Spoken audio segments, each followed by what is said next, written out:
성자 하나님께서 인간의 몸을 입으시고 이 땅에 오신 것은 영국의 C.S. 루이스가 표현한 것처럼 하나님이 인간의 역사 속으로 침투하신 그 것입니다. 이 세상의 모든 종교는 그 종교가 믿는 신이 인간들로 자기에게 오라는 것입니다. 그래서 인간은 어떻게 찾아가야 될지도 알지 못하는 구도의 길을 평생 랑하게 됩니다. 그러나 우리가 믿는 삼일째 하나님은 나에게 오라고 하시지 않았습니다. 만약에 우리가 그 하나님을 찾아가야 한다면 우리 같은 죄인이 어떻게 그분을 찾아갈 수 있겠습니까? 그분이 먼저 인간의 역사 속으로 침투해 오셨습니다. 우리 곁으로 오신 거예요. 죄 많은 우리를 꾸짖고 벌고 벌하시고 심판하시기 위함이 아니었습니다. 우리를 죄에서 구원해 주시고 우리의 약함을 강하게 해주시고 우리의 병을 치유해 주시기 위함이었습니다. 주님께서는 사람을 구별하시지 않았습니다. 어느 정도 학력 이상, 어느 정도 재산 이상만 내가 고쳐주마 그러지 않았습니다. 누구든지 당신 앞에 나오면 모든 사람을 구별하시지 않고 다 고쳐주셨습니다. 마태복음을 중심으로 주님께서 이 땅에서 어떤 병자들을 어떻게 고쳐주셨는지 잠시 생각해 보기로 하겠습니다. 주님께서는 한센 병자를 고쳐주셨습니다. 예전에는 나 환자라고 했습니다. 온 살이 썩어 문드러지는 병이죠. 2년 전에도 한센병은 무서운 전염병이었기 때문에 한센병에 걸린 사람들은 마을에서 떨어진 외딴 곳에다 격리시켰습니다. 그러지 않으면 병이 정상적인 일반인에게도 전염되니까요. 만약에 한센병자가 그 격리된 곳에서 사람이 사는 마을로 들어오면 사람들이 돌을 던져서 쫓았습니다. 이 한센병자 한 사람이 예수님을 찾아왔습니다. 어떤 뜻이겠습니까? 내가 마을 사람으로부터 돌을 맞아 죽어도 좋다는 것입니다. 내가 돌을 맞아 죽는 한이 있더라도 예수님 한번 만나고 싶다는 겁니다. 그리고 예수님을 만나서 주님이 원하시면 썩어 문드러지는 이 나를 깨끗게 하실 수 있습니다라고 고백했습니다. 예수님은 이 땅에 오신 성자 하나님 아니십니까? 예수님께서 말씀으로만 그래 깨끗함을 받으라라고 말씀하셔도 한센병자는 나을 거예요. 근데 주님께서 당신의 손을 썩어 문드러지는 그 한센병자에게 내밀고 잡으셨습니다. 일반일이라면 지금 한센병에 전염되는 거예요. 그런데 주님께서는 그 한센병자의 몸을 잡으시고 내가 원한다 깨끗함을 바꾸라. 아멘. 그 순간 깨끗해졌습니다. 아멘. 백부장이 주님을 찾아 나왔습니다. 백부장은 로마 제국 군인 100명을 거느리는 장조였습니다. 이 장조가 주님을 찾아온 이유는 자기의 병을 고치기 위함이 아니었습니다. 자기 집의 마음의 병을 고치기 위함이었습니다. 자기 집은 중풍병에 걸려서 고통 가운데에 있습니다. 여러분 2000년 저는 철저하게 계급 사회입니다. 모험종 이건 그냥 정상적인 인간 이하의 존재입니다. 그런데 자기 집의 모험인 그 종을 고치기 위해서 백부장이 예수님을 찾아왔습니다. 그 말을 들으시고 예수님께서 가자 내가 고쳐주마. 백부장이 이렇게 말하는 거예요. 주님 저도 남의 수하에 있는 사람입니다. 제 상관이 명령하면 명령하는 대로 움직입니다. 제 수하에도 부하들이 있습니다. 그들에게 위로 하라 하면 이리로 가고 저리로 가라 하면 저리로 갑니다. 주님 같으신 분이 내 집에 들어오는 것을 나는 감당할 수 없습니다. 주님 여기서 명령만 하십시오. 그래도 내 종이 나을 줄로 믿습니다. 아멘. 그 백부장은 이미 주님께서 시공을 초월하신 분이심을 알고 있었던 거예요. 주님께서 그래 가거라 네 종이 나왔다. 그 순간에 종이 나왔습니다. 주님께서 베드로의 집에 들어갔습니다. 베드로 장모가 열병에 누워 있었습니다. 주님께서 베드로 장모의 열병을 치유해 주셨습니다. 12년 동안 혈류장을 앓고 있던 여인이 있었습니다. 혈루장은 멈추지 않고 하혈을 밤낮으로 하는 병입니다. 이 여인은 그 혈루증을 낫기 위해서 12년 동안 알 자기가 찾아갈 수 있는 모든 의원을 찾아가면서 재산을 다 날렸습니다. 그러니까 혈루증에 걸리기 전에 상당한 재산을 가졌던 사람 같습니다. 유대인들은 여자가 하혈하는 것도 저주받은 상태라고 믿었습니다. 저주받은 여인이 공개된 장소에 나온다. 이건 금지된 사항입니다. 이 혈류증 환자가 예수님을 한번 만나고 싶었는데 예수님이 계신 곳에 갔더니 예수님 앞에 어마어마한 무리가 있습니다. 그 사람을 뚫고 예수님 앞으로 나갈 용기가 없었습니다. 그래서 이 혈루증을 앓는 여인이 예수님의 뒤로 가서 옷자락을 잡았습니다. 그 순간에 혈루 근원이 말랐습니다. 회당장 야이로라는 사람이 있었습니다. 그 야이로의 어린 딸이 죽었습니다. 요청을 받으신 예수님께서 야이로 집에 들어갔더니 마당에서 사람들이 애곡을 하고 있습니다. 예수님께서 울지 말거라, 이 아이는 지금 자는 거다, 죽지 않았다. 그러니까 울던 사람들이 다 주님을 비웃었습니다. 죽은 아이가 못 잔다고. 예수님께서 그 아이가 죽어있는 방에 들어가셔서 방에 죽어있는 아이의 손을 잡으시고 달리다 금소녀야 일어나거라. 그 순간에 죽었던 아이가 일어났습니다. 예수님께서 길을 가시는데 맹인들이 예수님을 향해서 주여 불쌍히 여겨 주십시오 소리를 질렀습니다. 나중에 또 맹인 얘기를 다시 드리겠습니다마는 가톨릭에는 주여 우리를 불쌍히 여겨 주소서, 주여 우리에게 자비를 베풀어 주소서, 이런 기도문이 있습니다. 가톨릭 신자들은 시간이 지나면 주여 우리를 불쌍히 여겨 주소서, 주여 우리에게 자비를 베풀어 주소서. 개신 교인들은 그런 기도하지 않습니다. 다 잘났거든요. 여러분, 우리는 불쌍한 존재입니다. 우리 스스로는 아무것도 할 수 없는데 우리는 다 할 수 있는 것이냐? 네. 존재에 대해서는 생각하지 않고 나의 필요만 주님에게 기도합니다. 이 맹인는 주여 불쌍히 여겨주십시오. 주님께서 그 맹인들이 눈을 세상을 볼 수 있도록 치유해 주셨습니다. 한 손 마른 사람이 있었습니다. 한 손이 말랐다는 건 불구자라는 말이에요. 여러분, 예전에 갈릴리의 모든 남정네는 하루 벌어서 하루 먹고 사는 빈민들입니다. 남자가 한 손을 쓰지 못한다면 두 손을 쓰는 남자의 소득의 1분위만 넣는 게 아닙니다. 한 손밖에 못 쓴다면 두 손을 쓰는 남자의 소득의 1분밖에 못 얻는 거예요. 한 손으로 일해서는 그 작은 소득으로 가족을 먹여 살려야 합니다. 얼마나 비참한 사람입니까? 주님께서 그 한 손 마른 사람의 손을 고쳐 주셨습니다. 한 손으로 세상을 살아갈 때와 두 손으로 세상을 살아갈 때와 이 세상이 다르지 않겠습니까? 귀신에 들려서 말 못하는 농아를 주님께서 그를 사로잡고 있는 귀신을 쫓아내어 주시고 말을 할 수 있게 해 주셨습니다. 이처럼 주님께서는 당신을 찾아오는 모든 병자들을 구별하지 않고 다 고쳐주셨습니다. 그래서 마태복음 9장 35절이 이렇게 증언합니다. 예수께서 모든 도시와 마을에 두루다니사 그들의 회당에서 가르치시며 천국 복음을 전파하시며 모든 병과 모든 약한 것을 고치시니라. 아멘, 아멘. 모든 마을을 가서 모든 사람들의 모든 병과 모든 약함을 차별하지 않고 다 고쳐주셨습니다. 그렇다고 해서 주님께서 이 땅에 오셔서 병든 간가련한 사람들의 병만 고쳐주신 것이 아닙니다. 당신을 만난 인간들이 당면한 생존의 문제, 인생의 문제도 해결해 주셨습니다. 어느 날 제자들이 주님과 함께 배를 타고 갈릴리 바다를 건너가는 도중에 갑자기 돌풍을 만났습니다. 배가 뒤집히려 그러고 모두 다 죽게 생겼습니다. 그때 주님께서 폭풍을 꾸짖으셨습니다. 그 순간 바다가 잠잠해졌습니다. 또 한 번은 제자들끼리만 배를 타고 갈릴리 바다를 건너갑니다. 그런데 그날 밤에도 돌풍에 이 배가 휩쓸렸습니다. 주님께서 기도하러 산에 올라가셔서 산 위에서 보니까 돌풍 속에서 제자들이 한 배가 지금 위기를 맞았거든요. 그래서 주님께서 그 제자들을 고쳐 주시기 위해서 산에서 내려오셔서 바다를 걸어가셨습니다. 왜냐하면 산에서 내려오셔서 주님께서 배를 하나 구해서 배를 노저어 가시면 시간이 얼마나 걸리겠습니까? 그래서 그 폭풍에 있는 바다를 걸어가셔서 제자들을 구해 주셨습니다. 이런 일도 있었습니다.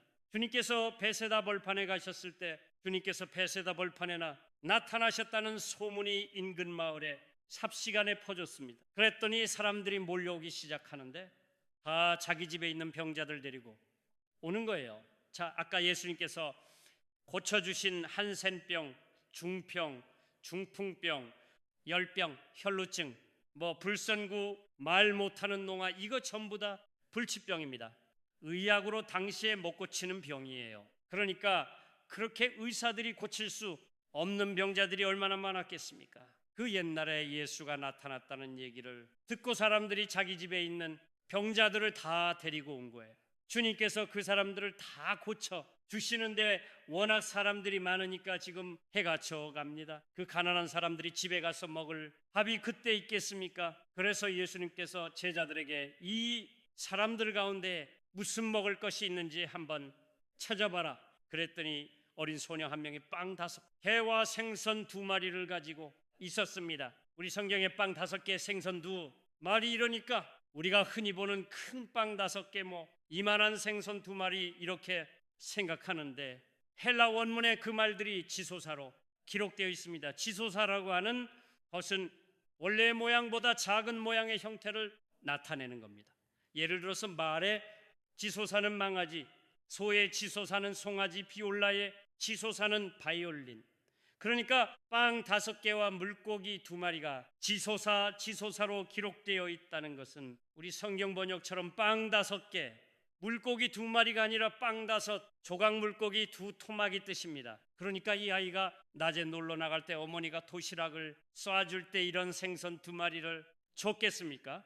집에 있는 빵 5조각 싸고 생선 있는 거 2 토막 잘라서 너 놀다가 배고프면 이거 먹어라. 그 아이의 도시락입니다. 그것밖에 없는 거예요. 주님께서 그 아이의 빵 5조각과 생선 2 토막을 받아서 하나님께 감사 기도를 드리고 그것을 나누시는데 그 자리에 있는 모든 사람이 배불리 먹고 싶이 광주리를 남았습니다. 옛날에 그 유대인들은 사람 숫자를 셀 때 여자 숫자를 세지 않았습니다. 아이의 숫자도 세지 않았습니다. 성경에 남자 장정의 수자만 5명이었다는 거예요. 만약에 남자 1명당 자기 아내나 자기 아이 1명씩만 대동하고 있었으면 그 자리에 10,000명이 있습니다. 그 빵 5조각과 물고기 2 토막으로 주님께서 최소한도 10,000명의 그 한 기분 식사의 문제를 완벽하게 해결해 주신 것입니다. 이처럼 주님께서는 당신에게 찾아 나오는 모든 병자의 모든 병을 고쳐주시고 당신이 만난 인간, 제자들의 당면한 인생 문제를 다 해결해 주셨습니다. 그럼 여기에서 우리는 근본적인 3가지 질문을 제기하게 됩니다. 첫 번째 질문입니다. 주님께서 당신을 찾은 모든 병자를 다 고쳐주시고 당신이 맞는 모든 인간의 문제를 다 해결해 주셨다면 평생 병이 낫지 않고 하는 일마다 실패하는 사람, 그 사람은 믿음이 부족해서 그런가? 그 사람은 기도가 부족해서 그런가? 그 사람은 회개하지 않았기 때문인가? 라는 질문입니다. 한국 교회가 7, 80년대에는 기도원 전성시대였습니다. 웬만한 그리스도인 치고 주중에 기도원에 다녀오지 않으면 성숙한 그리스도인이 아닌 것처럼 당시에 치도였습니다. 그래서 그리스도인들 중에서 전국에 있는 기도원 몇 군데를 섭렵했다거나 어느 기도원에 가서 소나무나 잣나무를 안고 기도하면서 소나무 뿌리를 몇 구가 빠졌다는 그게 자랑이었습니다. 그런 시대에 우리 어머니도 기도원을 좋아하셨습니다. 그래서 저도 시간이 날 때 어머님을 모시고 기도원에 가면요, 기도원 원장이 그 자기 앞에 있는 교인들, 얼마나 절박한 사람들이 그 산속에 찾아가겠습니까? 자기가 설교하고 자기가 기도하고 안수하면 모든 병자가 다 나을 거라고 설교합니다. 그리고는 설교 끝나고 헌금 끝나고 나면 안수 기도를 해요. 안 낫습니다. 그러면 원장들이 공통적으로 하는 말들이 있습니다. 아직도 여러분들 기도가 부족한다. 아직도 여러분들 믿음이 부족하다고, 여러분들 아직 회개하지 않았다고, 불치의 병에서 지금 낫지 못하는 사람, 지금 하는 일이 실패해서 고통 속에 있는 사람, 그 사람들은 정말 기도가 부족해서 그렇습니까? 믿음이 부족해서입니까? 회개하지 않았기 때문입니까? 두 번째 질문입니다. 두 번째 질문은 첫 번째 질문을 거꾸로 한 내용입니다. 주님께서 모든 병자의 병을 고쳐 주시고 모든 사람의 인생에 당면한 문제를 해결해 주셨다면 무병장수하고 하는 일마다 잘 되어서 예금 통장에 잔고가 늘어나는 사람들, 그 사람들은 기도를 많이 해서 그렇습니까? 그 사람들은 믿음이 좋은 진짜 예수쟁이들입니까? 그 사람들은 정말 회개의 삶을 살기 때문에 무병장수하고 경제적으로 덕을 보면서 사는 것입니까? 마지막으로 세 번째 질문입니다. 우리는 다 하나님을 믿는 사람들입니다. 우리가 하나님을 믿는다라고 고백할 때 그 믿음의 근거는 하나님께서 계시해 주신 성경 말씀입니다. 그 성경 말씀을 믿지 않으면 하나님을 믿는 게 아닙니다. 그런데 성경 말씀은 A사용지 한두 페이지로 이루어져 있는 게 아닙니다. 성경 말씀은 무려 66권으로 이루어져 있습니다. 신구약 합쳐서 빼지 수만 1700페이지가 넘습니다. 그 방대한 분량의 성경을 내가 누군가에게 가서 나는 이 성경을 믿습니다라고 할 때 도대체 뭘 믿는다는 거야? 그 성경 중에서 뭘 믿는다는 거예요? 창세기 1장부터 요한계시록 22장 마지막 절까지 다 며칠 걸려서 읽으면서 다 성경을 덮으면서 나 이거 다 믿어 이렇게 얘기할 겁니까? 그러면 상대가 듣지 않고 집에 가버리죠. 그래서 그리스도인의 믿음의 핵심이 뭔가, 이 성경을 믿는다는 것은 무엇을 믿는다는 것인가를 압축한 것이 사도신경입니다. 사도신경을 믿는 것은 성경 66권을 압축해서 성경의 핵심이 이것이기 때문에 우리는 하나님을 이렇게 믿습니다.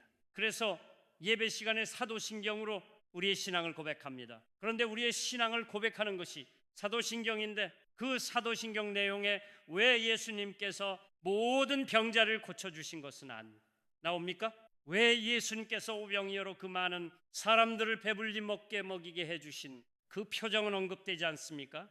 제가 목회를 하면서 세례 신청자들에게 세례를 받기 전에 개인의 신앙 고백서를 제출하게 합니다. 물론 그 전에 교구 목사님들을 통해서 세례가 무엇이고 우리 믿음이 무엇인지 철저하게 교육을 받습니다. 그런데도 세례 신청자들에게 세례 고백서를 받으면 그 고백서는 마지막에 제가 읽거든요.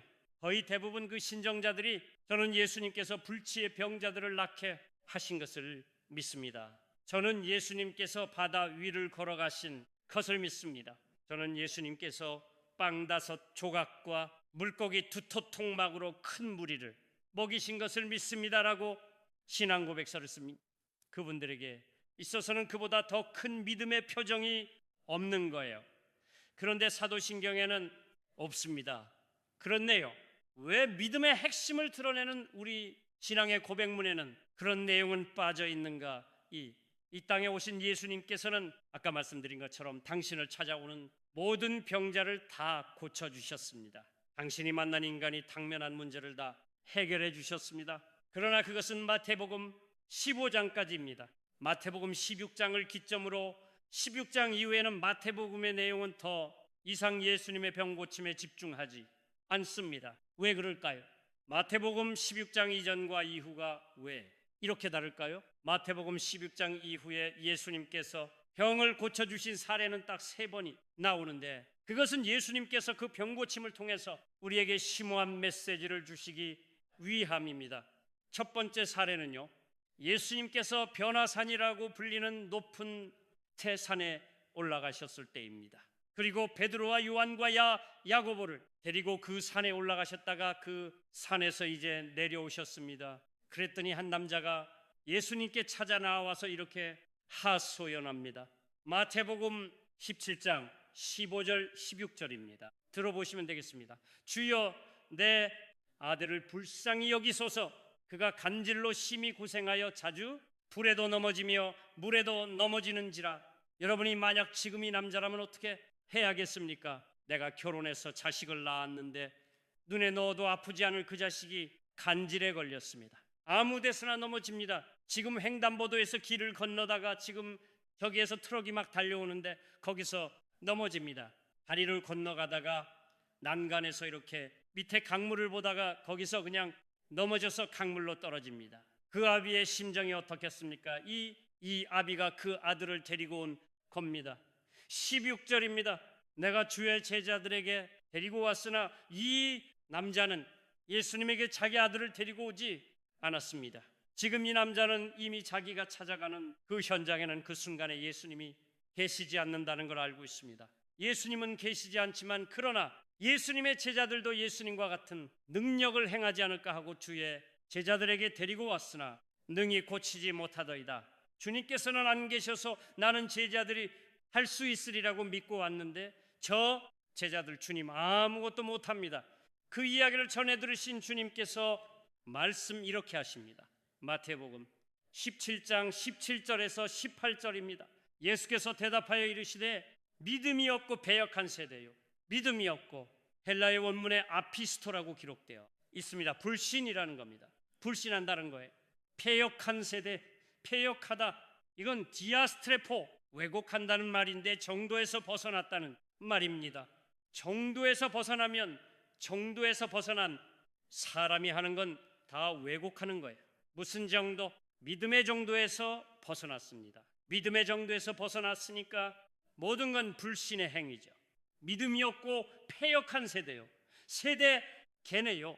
족속이라는 말입니다. 믿음의 길에서 벗어나서 이 불신의 행동을 하는 이 족속도라. 예수님께서 지금 세상 사람들 보고 얘기하는 게 아닙니다. 제자들 보고 하시는 거예요. 내가 얼마나 너희와 함께 있으며 얼마나 너희에게 참으리요. 이 시점은 예수님께서 십자가의 못 밝히시게 한 일주일 전 시점입니다. 제자들은 지금 예수님하고 3년 동안 있었습니다. 제자들은 예수님하고 3년 동안이나 있었음에도 불구하고 예수의 제자라는 영광만 누릴 뿐 아무것도 못하는 불신자들하고 똑같습니다. 그래서 믿음의 길에서 벗어나서 불신의 길을 걷느니 패역한 족속들아, 내가 너희들하고 3년 동안 있어도 너희들이 이 지경이라면 내가 도대체 너희들하고 얼마나 더 오래 있어야 되니? 그를 이위로 데려오라, 그를 이리로 데려오라 하시니라. 이에 예수께서 꾸짖으시니 귀신이 나가고 아이가 그때부터 나으니라. 그 아이가 간질로 고통받았던 것은 귀신 때문이었습니다. 그 예수님께서는 아이를 데려오게 하시고 한마디로 귀신을 꾸짖어서 그 아이의 간질을 치유해 주셨습니다. 예수님께서는 이 간질 들린 아이를 고쳐 주시는 이 첫 번째 사례를 통해서 예수님을 믿는다고 하면서도 영광받을 것은 다 받고 예수님을 믿지 않는 불신자와 아무런 차이가 없는 제자들의 실체를 질다하신 것입니다. 바로 우리에게도 물으시는 거예요. 내가 너희들하고 얼마나 함께 있었니? 근데 너희들 지금 믿음의 길 바로 걷고 있네. 이 메시지를 던져주시는 겁니다. 두 번째 사례는 예수님께서 이제 십자가에 못 박히시기 위해 예루살렘으로 올라가시는데 그때 여리고를 지나실 때입니다. 여리고를 지나시는데 맹인이 주여 우리를 불쌍히 여겨 주소서 하고 소리를 지르는 거예요. 그들이 얼마나 소리를 지르는지 주의 사람들이 꾸짖었습니다. 좀 조용히 하라고. 그랬더니 주님께서 오게 하셨습니다. 마태복음 20장 34절입니다. 그리고 물으셨습니다. 내가 너희들한테 뭘 해 주면 좋겠냐? 이러되 주여 우리의 눈뜨기를 원하나이다. 여러분, 맹인 소원이 눈 뜨는 것 이외에 또 있겠습니까? 주님, 우리 정말 눈 뜨면 좋겠습니다. 세상 한번 봤으면 좋겠습니다. 예수께서 불쌍히 여기사 그들의 눈을 만지시니 여러분이 맹인들 세상 사람들이 인간으로 보지도 않는데 예수님께서도 그때도 맹인의 눈을 만져 주셨습니다. 이 맹인들이 맹인으로 태어나서 세상을 살아가면서 자기 눈을 만지는 사람의 따뜻한 온기를 처음 느꼈을 거예요. 그 순간에 눈을 떴습니다. 예수께서 불쌍히 여기사 그들의 눈을 만지시니 곧 보게 되어 그들이 예수를 따르니라. 여러분들이 만약에 태어나서 20살이 되기까지 혹은 30살이 되기까지 세상을 보지 못하는 맹인으로 살았다고 하십시다. 그런데 한순간에 눈이 팍 열렸습니다. 그때 뭘 제일 먼저 하시겠습니까? 아마 집으로 제일 먼저 뛰어갈 겁니다. 어머니, 난 눈 떴습니다. 그리고 내 어머니가 어떻게 생겼는지, 내 아버지가 어떻게 생겼는지, 내가 지금까지 살던 동네가 어떤지, 나를 맹인이라고 욕하던 이웃진, 남자는 얼마나 고약하게 생겼는지 이런 거 먼저 보고 싶은 게 인지상 아니겠습니까? 그런데 이들은 눈을 뜨자마자 자기네들이 보고 싶은 것을 찾아가는 것이 아니라 예수를 쫓아갔습니다. 아멘. 지금 이 상황에서 어떤 일이 일어나고 있는가? 제자들은 지금 예수님께서 예루살렘에 상경하시면 로마 총독을 몰아내고 집권하시리라고 지금 확신하고 있습니다. 그래서 예수님이 집권하실 때에 누가 요직을 차지할 것인가? 그래서 제자들끼리 서로 네가 더 크냐? 내가 더 크냐? 네가 높은 자리 할래? 내가 높은 자리 할래? 요한과 야고보의 어머니도 예수님께서 예루살렘에 들어가시면 정치적인 권력을 장악하실 것이라고 믿고 예수님께 종이 나와서 청탁을 했습니다. 주여, 주께서 상경하시면 내 아들 두 아들을 좌우에도 치우소서. 하나는 좌의정 시켜주고 하나는 영의정 시켜주세요. 여러분, 제자들은 예수님하고 3년 동안을 살았는데 눈을 뜬 맹인들입니다. 지금까지 예수가 누군지를 모릅니다. 그러니까 예수님은 십자가에 못 박히러 가시는데 지금까지 싸웁니다. 서로 큰 사람 큰 요직 차지하겠다. 이 맹인들은 눈을 뜬과 동시에 예수가 메시아인 것을 알았습니다. 그래서 메시아를 쫓아갑니다. 그러니까 맹인이었지만 예수를 알아보았더니 맹인 두 사람, 예수를 3년 동안 쫓았지만 눈뜬 맹인들이 양자를 대비해서 보여주시기 위해서 예수님께서 예루여리고에서 두 맹인의 눈을 열어주셨습니다. 마지막 사례는 예수님께서 예루살렘으로 마지막에 입성하셔서 예루살렘 성전에 들어가셨을 때입니다. 예루살렘 성전은 대제사장들 비호를 받은 장사꾼들이 장악하고 있었습니다. 거룩하신 하나님 아버지의 집이 강도의 소굴로 전락해 있었습니다.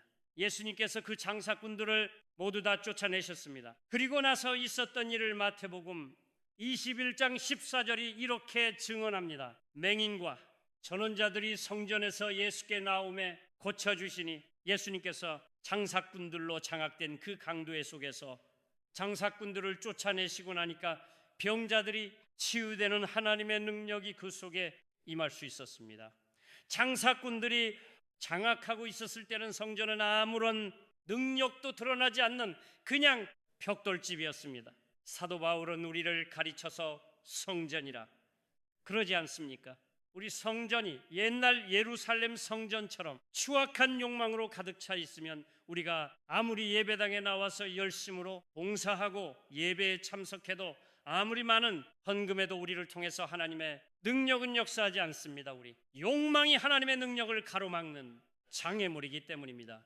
그러나 우리의 마음이 그 모든 욕망을 제할 때 비로소 하나님의 능력이 우리 심령에 임하시게 되고 그때 우리가 사람을 살리는 생명의 통로가 될 수 있다는 걸 보여주시기 위해서 예루살렘 성전에서 주님께서 이 아이들을 고쳐주신 것입니다. 아멘, 이 아멘, 이 세례 이외에는 마태복음 16장 이후는 그 누구도 고쳐주시는 내용을 보여주지 않습니다.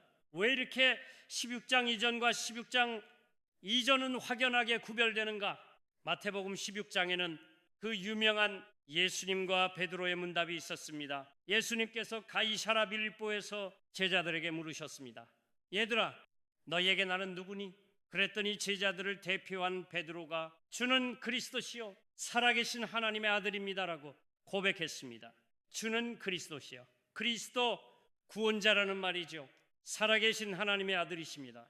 여러분, 사람의 아들은 아무리 비춰내도 사람입니다.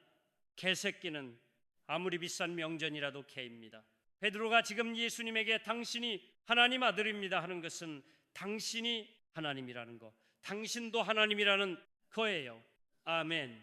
주님과 베드로 간의 그 문답을 주고받은 그 장소가 가이사랴 빌립보라 그러지 않았습니까? 가이사랴 빌립보는 분봉왕 헤롯 필립이 로마 황제, 가이사르를 위해서 신도시 대도시를 만들고 그 도시에 로마 황제의 칭호 가이사르 가가이사라 카이사르를 붙이고 자기 이름 빌립을 붙여서 가이사라 빌립보라고 명명했습니다. 로마 황제의 이름이나 카이사르 칭호가 붙은 도시에는 반드시 그 도시의 가장 중요한 지점에 로마 황제의 신전이 있었습니다. 당시 로마 황제는 인간으로부터 경배받는 지상의 신이었습니다. 지금 베드로가 예수님을 향해서 당신이 구원자요 당신이 성자 하나님이십니다라고 고백한 것은 황제의 신전이 인간을 압도하는 그 황제의 도시에서 저 신전에서 인간의 경배를 받는 로마 황제가 하나님이 아니라 비록 남루한 행색일 망정 나사렛 예수 수위 하나님입니다. 아멘. 당신이 가진 것은 아무것도 없지만 삼권을 장악하고 있는 로마 황제가 우리를 구원할 구원자가 아니고 바로 당신이 구원자십니다. 아멘. 주님께서 반석과도 같은 그 베드로의 고백을 받으시고 그 고백 위에 나의 교회를 세우리라고 참명하시지 않습니까? 아멘. 그래서 교회란 주님을 구원자로, 주님을 성자 하나님으로 믿는 사람들의 모임입니다. 아멘, 아멘. 교회의 주인은 목사나 장로 헌금만이 하는 교인이 아니라 주님이십니다. 아멘. 주님께서 내 교회를 세우신다고 했거든요.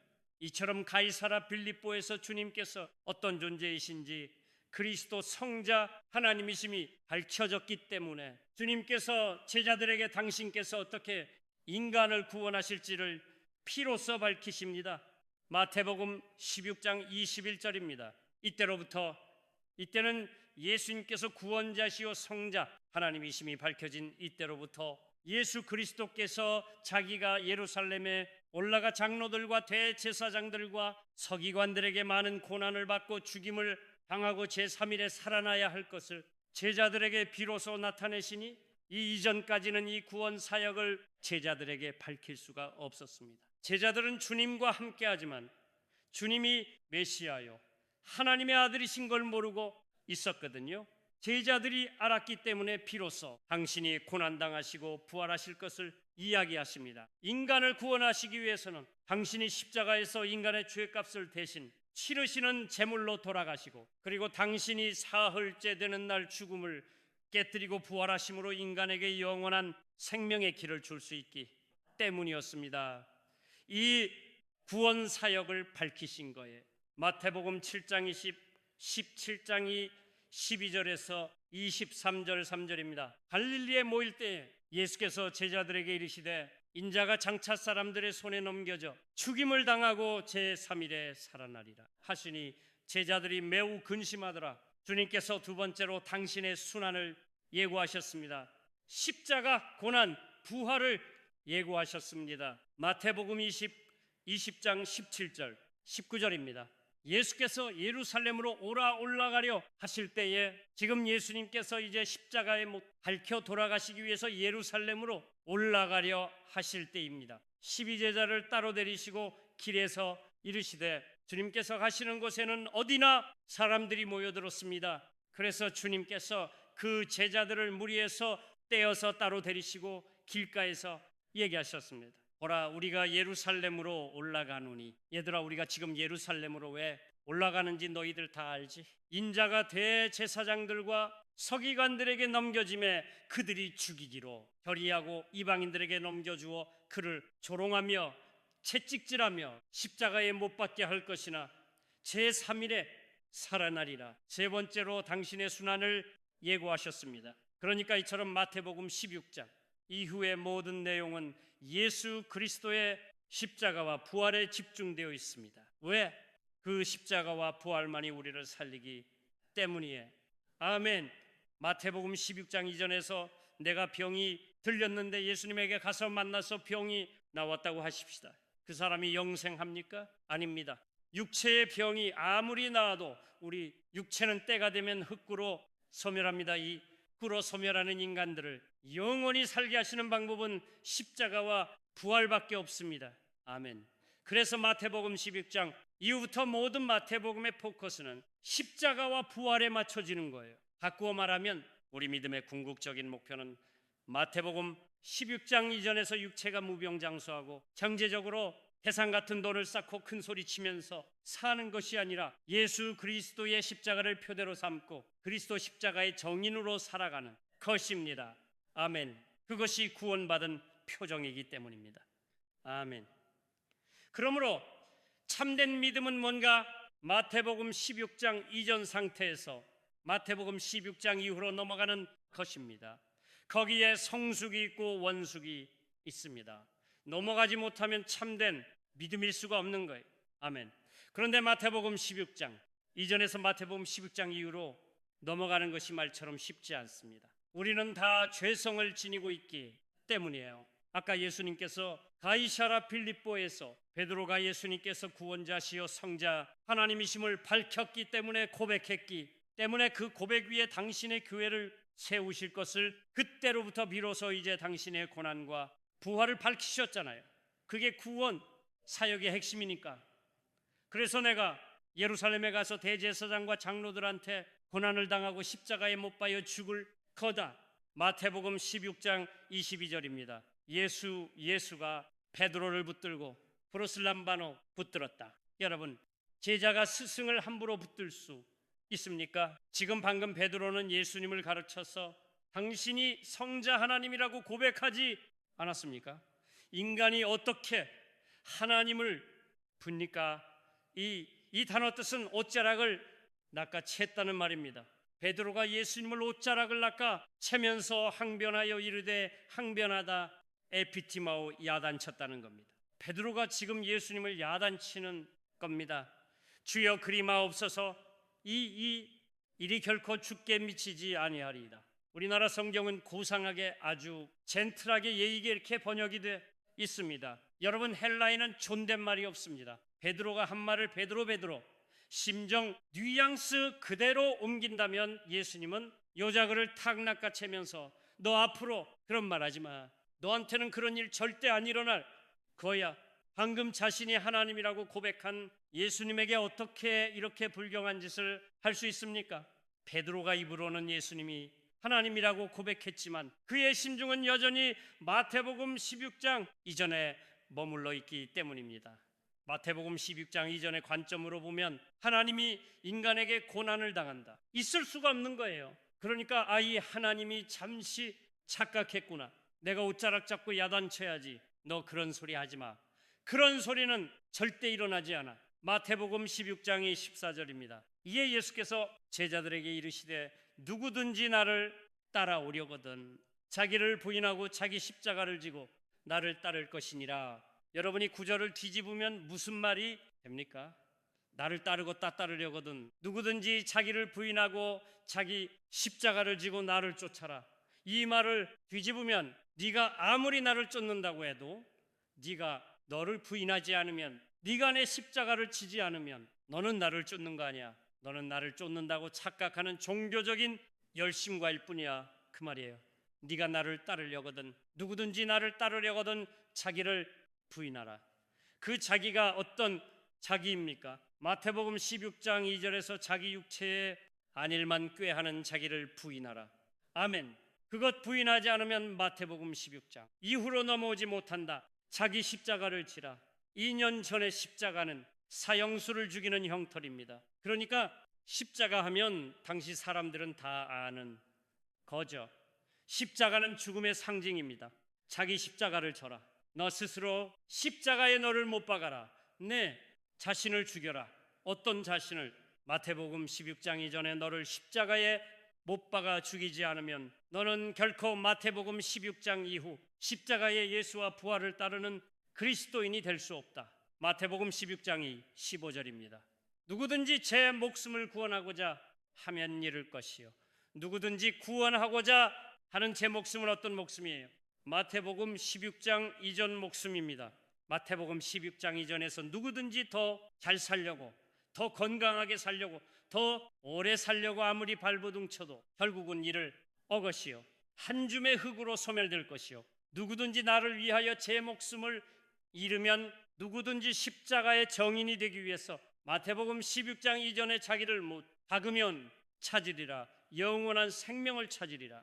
아멘. 그러면 베드로가 마태복음 16장 2절의 관점으로 예수님의 옷을 닦아채고 꾸짖고 그렇게 했던 베드로가 예수님의 이 말씀을 듣고 그래 내가 참 잘못해서 이제 16장 이전의 삶을 발판으로 삼아서 내가 16장 이후로 넘어가야지 하고 넘어갔습니까? 아니었습니다. 오늘 본문은 예수님께서 대제사장 그 무리들에게 잡히셔서 대제사장 그 집들에 가셨을 때에 일어난 일입니다. 거기에서 제제사장 무리는 예수님이 사형받아 마땅하도다고 선언을 했고 그 뜰에 있던 사람들은 예수님에게 침을 뱉고 주먹으로 예수님을 때리고 손바닥으로 예수님의 뺨을 때리고 했습니다. 말하자면 예수님에게 그 많은 무리가 집단적으로 지금 린치를 가하는 거예요. 그 상황입니다. 마태복음 오늘 본문 마태복음 26장 69절입니다. 베드로가 바깥에 앉았더니 한 여종이 나와 이르되 너도 갈릴리 사람 예수와 함께 있었도다 하거늘 베드로가 그 대제사장 집안들이 바깥들이 있는데 그 예수님이 린치당하는 그 안뜰에는 차마 무서워서 못 들어가고 지금 바깥들에 앉아 있는데 그 대제사장 집어여종한 명이 나와서 너 갈릴리 사람 예수와 함께 있었어. 예? 했기는 너 예수 제자구나. 이렇게 소리쳤습니다. 70절 베드로가 모든 사람 앞에서 부인하여 이르되 지금 베드로에게 너 예수의 제자지 하고 얘기한 건 여종이 베드로한테 한 얘기입니다. 그럼 베드로가 그 여종한테만 조용하게 나 예수 제자 아니야 그렇게 얘기한 게 아닙니다. 모든 사람 앞에서 부인하여 가로되 나는 네가 무슨 말을 하는지 알지 못하겠노라 하며 네가 하는 말 모르겠다 이게 뭐예요? 난 예수 제자 아니야. 모든 사람 앞에서 큰 소리로 얘기했습니다. 왜? 한 사람이라도 베드로를 예수의 제자라고 확정해서 낙인 찢을 찍을 때 지금 예수가 당하는 집단 린치를 자기도 당할 거 아닙니까? 그래서 큰 소리로 지금 아니라고 부인했습니다. 71절입니다. 안문까지 나아가니 그 말을 하고 이제 대문으로 주행당치는 거예요. 그 안에 더 있으면 지금 화를 당하겠습니다. 다른 여종이 그를 보고 거기 있는 사람들에게 말하되 이 사람은 나사렛 예수와 함께 있었도다 하매 지금 대문으로 빠져나가려고 하는데 한 여종이 그 여종은 첫 번째 여종하게 다르게 거기 있는 모든 사람들을 향해서 여기 나사렛 예수 제자가 있다라고 소리를 쳤어요. 72절 베드로가 맹세하고 또 부인하여 이르되 나는 그 사람을 알지 못하노라 하더라. 첫 번째는 부인만 했는데 두 번째는 맹세까지 했습니다. 나 맹세코 저 사람 제자 아니야. 여러분 유대인은 믿음이 좋든지 안 좋든지 그들은 맹세할 때 전부 하나님의 이름으로 맹세했습니다. 지금 베드로는 지금 하나님의 이름으로 맹세하는 거예요. 내가 하나님의 이름을 걸고 맹세컨대 나는 저런 작자 제자 아니야. 73절 조금 후에 곁에 섰던 사람들이 나와 지금까지는 여여자 종수 또 여종 한수였는데 조금 후에 곁에 섰던 사람들 복수입니다. 나와 베드로에게 이르되 너도 진실로 그 도당이라 내 말소리가 너를 표명한다 하거늘 이 지금 여자 한 명이 아니고 거기에 있는 사람들이 집단적으로 우르르 나와서 너 예수 한편 맞잖아. 너 지금 갈릴리 억양이 증명하잖아. 갈릴리 사람들은 빈민들이 예루살렘에 갈 일도 없으려니와 혹시 장사를 위해서 예루살렘 간다 할지라도 대제사장의 공간에 갈 일은 결코 없었습니다. 그런데 이 갈릴리 베드로가 지금 나 아니야 예수 제자 아니야 하는데 그 말의 억양이 갈릴리 억양인 거야. 그러니까 집단이 나와서 넌 맞잖아. 너 갈릴리 억양으로 말하니까 너 예수 한패 맞잖아. 74절 그가 저주하며 누구를 저주했겠습니까? 예수를 저주했습니다. 저 저주받을 잡자 맹세하여 이르되 저주받을 작자를 내가 맹세하여 말았는데 나는 그 사람을 알지 못하노라 하니 곧 달기 울더라. 내가 맹세하건대 난 저 사람하고 아무 관련이 없어. 처음에는 부인했죠. 두 번째는 맹세하고 부인했죠. 세 번째는 저주하고 맹세하고 부인했습니다. 여러분 이것이 무서운 죄의 정폭성입니다. 죄는요 한 번 손을 대면 어떤 경우에도 축소되지 않습니다. 죄는 그 자체의 힘으로 계속 정폭되는 거예요.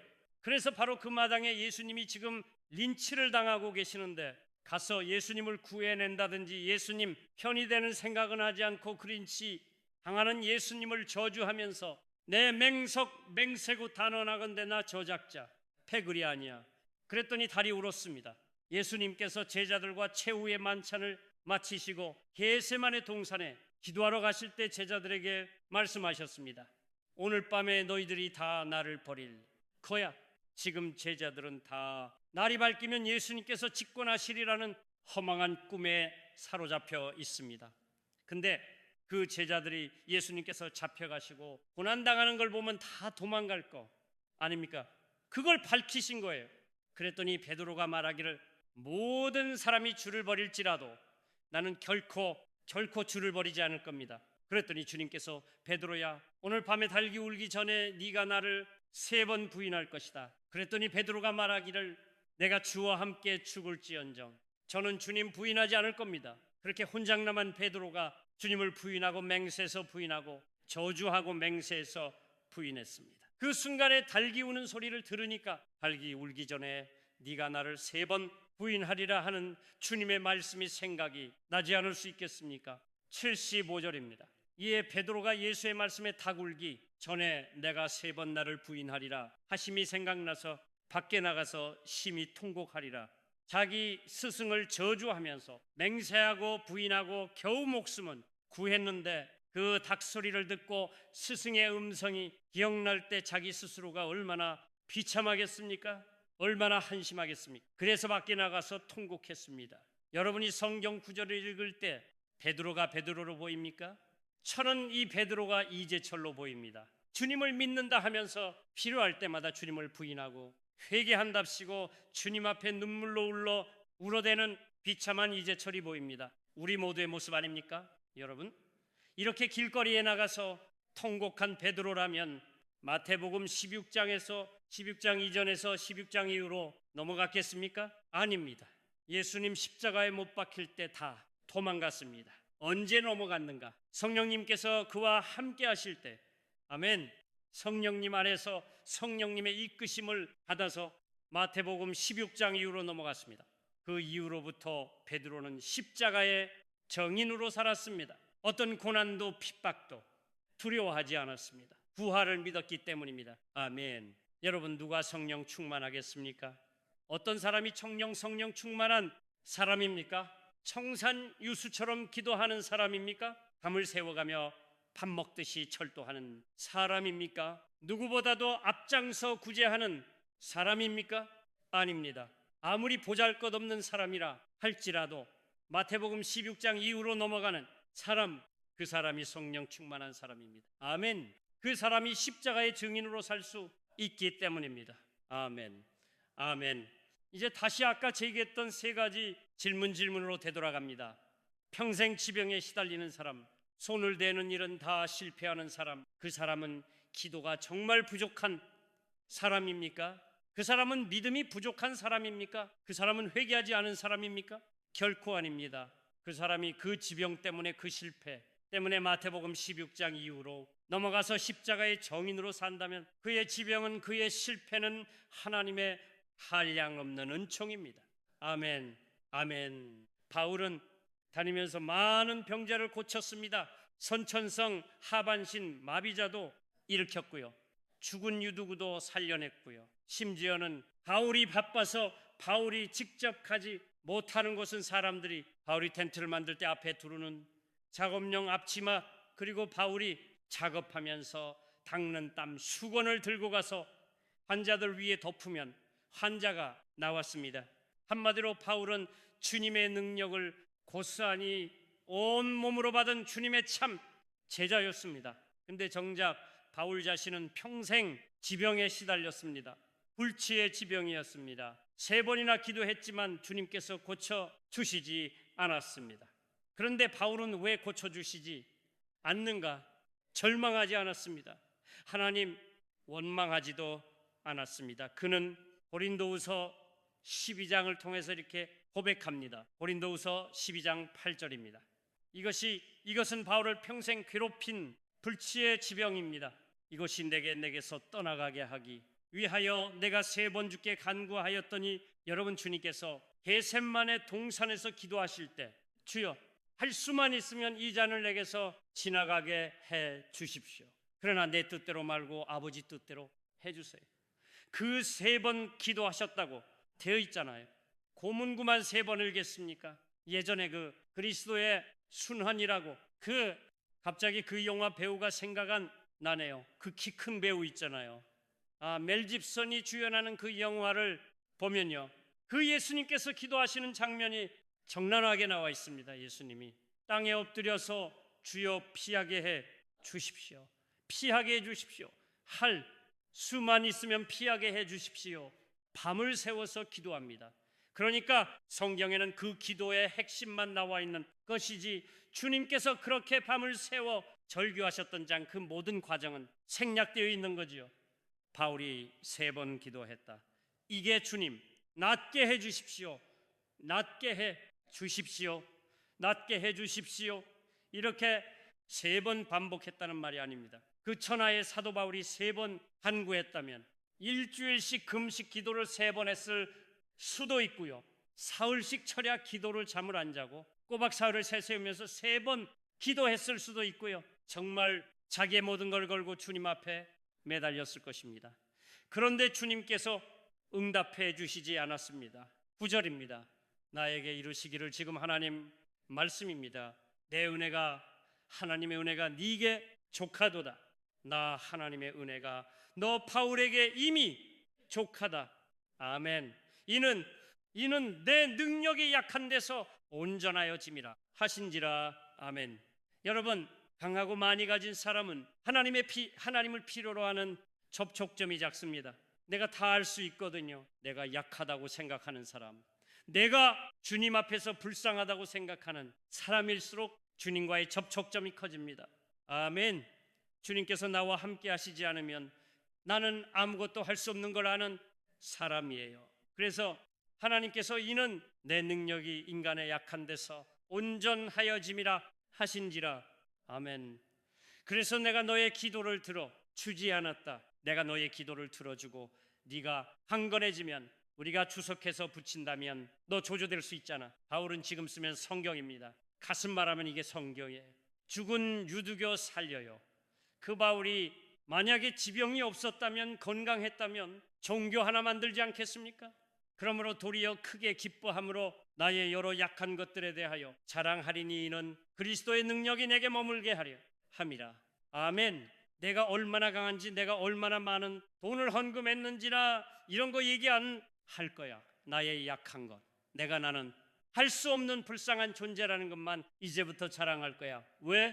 그것이 그리스도의 능력이 내 삶 속에 머물게 하는 유일한 길이기 때문에. 아멘. 10절. 그러므로 내가 그리스도를 위하여 약한 것들과 능력과 궁핍과 박해와 곤고를 기뻐하노니 이는 내가 약한 그때에 강함이라. 아멘. 여러분 아시다시피 바울은요, 주님의 정인으로 살아가면서 가난했습니다. 배고팠습니다. 헐벗었습니다. 모함당했습니다. 채찍질 당했습니다. 감옥에 갇혔습니다. 그런데도 그것을 기뻐했습니다. 그런 삶일수록 주님께서 나와 더욱 하심을, 그래서 내가 정말 십자가의 정인으로 살아갈 수 있음을 알았기 때문입니다. 바울이 어떤 상황 속에서도 로마에서 목이 떨어지는 비참한 참수형을 당하면서까지도 그리스도의 종으로, 십자가의 정인으로, 부활의 몸된 정인으로 살 수 있었던 것은 역설적이게도 그가 불치의 환자였기 때문입니다. 불치의 병자로 평생 살아가면 실패자인가? 경제적으로 실패했으면 그 사람은 절망의 사람인가? 아닙니다. 결코 아닙니다. 만약에 그 사람이 그 실패 때문에, 그 지병 때문에 마태복음 16장에서 16장 이후로 넘어갈 수 있었다면 그것보다 더 큰 하나님의 복이 없습니다. 아멘. 아멘. 그러므로 누구든지 너는 병이 낫지 않아서, 너는 내 사업이 잘 안 되기 때문에, 너는 네 자식이 잘못됐기 때문에 넌 기도하지 않았어, 너는 믿음이 부족해, 아직도 회개하지 않았어, 말하는 사람이 있다면 그 사람은 성경을 이용해서 자기의 배를 불리려는 사람이요, 그 사람의 말은 전혀 비성경적인 협박일 뿐입니다. 아멘. 아멘. 두 번째 질문입니다. 오늘 한국교회 교인들 대부분이 바라는 것, 무병장수하고 건강하게 살아가는 것, 손대는 사마다 다 잘되는 것, 자식들이 다 잘되는 것, 그건 믿음이 좋기 때문입니까? 기도를 많이 했기 때문입니까? 그 장본인이 회개의 삶을 살기 때문입니까? 결코 아닙니다. 이제 방금 앞에서 바울의 경우를 들어서 말씀드렸지만 결코 아닙니다. 여러분, 내가 병이 들어서 교회의 문턱을 넘을 수 있습니다. 내가 건강해지려고, 내가 가난하기 때문에 정말 주님의 은혜로 경제적으로 좀 넉넉하게 살기 위해 살고 싶어서 교회의 문턱을 넘을 수 있습니다. 여러분들 전도할 때 그렇게 하시잖아요. 교회에 오면 병 낫는다고, 교회에 오면 일 잘 된다고. 그래서 나의 병약함과 나의 가난함은 교회의 문턱을 넘을 수 있는 좋은 동기부여가 됩니다. 그런데 평생을 나는 무병장수하고 돈 많은 사람으로 살 거야 라고 한다면 그 사람은 마태복음 16장 이전에 갇힌 사람이고, 그 사람의 믿음은 믿음이 아니라 미신입니다. 여러분, 믿음과 미신의 차이는요, 자기 변화 유무에 있습니다. 믿음은 예수 그리스도의 진리가 절대 생명인 것을 알아서 그 진리 앞에서 나를 날마다 부인해가는 사람입니다. 그러면 변화에 가요. 마태복음 16장, 이전의 사람이 16장 이후의 사람으로, 십자가의 사람으로 변화해 갑니다. 아멘. 미신은요, 내 주머니에 있는 돈과 나의 재주로 신을 달래고 얼루어서 신을 변화시키려는 겁니다. 내가 지금 이런 거 하려는 대신 당신이 이 좀 봐줘요. 미신은 절대 자기는 변화되지 않습니다. 여러분, 무당을 찾아다니면서 하루 저녁에 수천만 원짜리 굿하는 사람이 굿번했더니 그 삶이 거룩해졌다. 그런 거 봤습니까? 굿하면 할수록 욕망덩어리가 됩니다. 마태복 평생 내가 예수를 믿는데 마태복음 16장 이전에만 내가 머물러 있겠다. 그 믿음이 아닙니다. 그건 미신입니다. 내가 아무리 종교적인 열심을 다해도 십자가와 무관합니다. 십자가와 무관한 사람, 부활과 무관한 사람은 출인과도 무관한 사람입니다. 그래서 16장 이전에 있는 사람은 날마다 자기를 부인하면서 자기의 그 삶의 정황을 좋은 믿음의 동기부여로 삼아 16장 이후로 넘어가는 사람이 되어야 합니다. 아멘. 세 번째 질문입니다.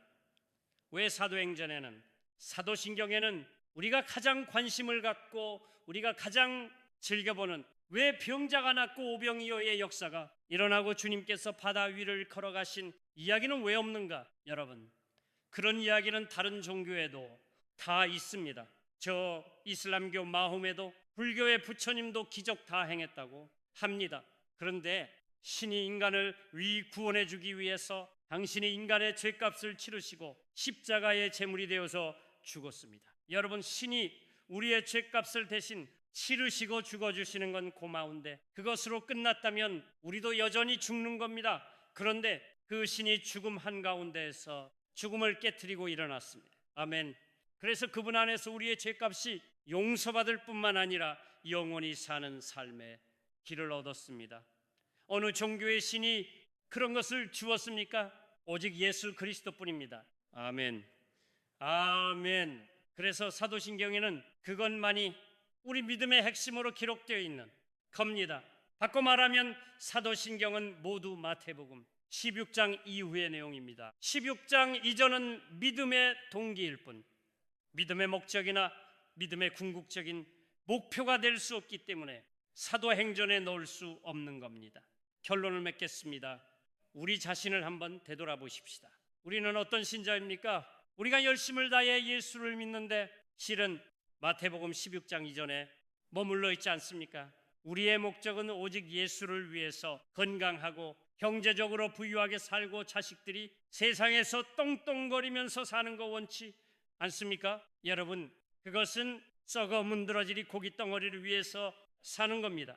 어느 날 한순간에 여러분의 코끝에 호흡이 멎으면 여러분이 쌓아 올린 억만금의 돈 다 필요 없습니다. 여러분이 쌓아 올린 돈이 많으면 많을수록 사랑하는요 여러분의 자식들이 그 돈 많이 차지하겠다고 원수가 되어서 이전 투구 벌립니다. 여러분 주위에 그런 사람들 많지요. 여러분이 죽고 나면 여러분 재산 없고 자식들이 똑같이 할 겁니다. 여러분들이 마태복음 16장 이전에 사람으로 살면 사랑하는 정암교회 교우 여러분, 우리 모두 성령님의 조명 아래에서 성령님의 이끄심을 받아 마태복음 16장 이전에서 마태복음 16장 이후로 넘어가십시다. 아멘. 아멘. 마태복음 16장 이전에 안주하려는 우리 자신을 부인하십시다. 아멘. 마태복음 16장 2절에서 이 고기 덩어리를 위해서 살려는 우리를 십자가에 못 박으십시다. 아멘. 남을 배려하는 삶도 나의 것을 풀어서 남에게 헌신하는 삶도 누군가를 위해서 내 생을 바쳐서 희생하는 삶도 모두 마태복음 16장 이후에서만 가능합니다. 아멘. 아멘. 그래서 그리스도인의 향기는 마태복음 16장 이후에서만 나는 겁니다. 아멘. 아멘. 마태복음 16장 이전에서는 이기심의 악취만 진동하는 것입니다. 우리 모두가 마태복음 이후로 넘어가서 그리스도의 향기가 될 때 우리로 인해서 이 혼탁하고 어두운 세상은 맑아지고 밝아질 것이며 아멘. 살만한 세상이 될 것입니다. 아멘. 아멘. 기도하시겠습니다. 주님, 마태복음 16장 이전에 뿌리를 내리고 육체를 우상으로 섬기면서도 마치 믿음 좋은 그리스도인인 양 스스로 속고 속였던 우리의 영적 우두우두남을 용서해 주십시오. 아멘. 미신을 믿음인 착각하며 살아온 우리의 무지를 사하여 주십시오. 아멘. 주님, 언젠가 썩어 문드러질 육체의 고기 덩어리를 위해 천하보다 귀한 생명을 탕진하는 어리석음을 더 이상 범치 말게 해주십시오. 아멘. 오직 성령님의 조명 아래 성령님의 이끄심을 따라 마태복음 16장 이전의 상태에 집착하는 우리 자신을 날마다 부인하게 해주십시오. 아멘. 우리의 육체를 우상으로 섬기려는 우리 자신을 예수 그리스도의 십자가의 미련 없이 못 박게 해 주십시오. 아멘. 그리하여 우리 믿음의 표대가 마태복음 16장을 뛰어넘어 예수 그리스도의 십자가와 부활이 되게 해 주십시오. 아멘. 아멘. 십자가의 정인으로 살아가기 위한 배려와 희생과 헌신을 피하지 말게 해 주셔서 날마다 그리스도 안에서 십자가의 통로로 그리스도의 향기로 부활의 삶을 살게 해 주십시오. 아멘. 마태복음 16장 이후를 우리 믿음의 궁극적 목표로 삼고 살아가는 우리로 인해 우리의 가정과 이 땅의 교회에 그리스도의 향기가 진동하게 해 주십시오. 아멘. 예수님의 이름으로 기도드립니다. 아멘. 아멘. 음악 음악 음악 음악 음악 음악 음악 음악 음악 음악 음악 음악 음악 음악 음악 음악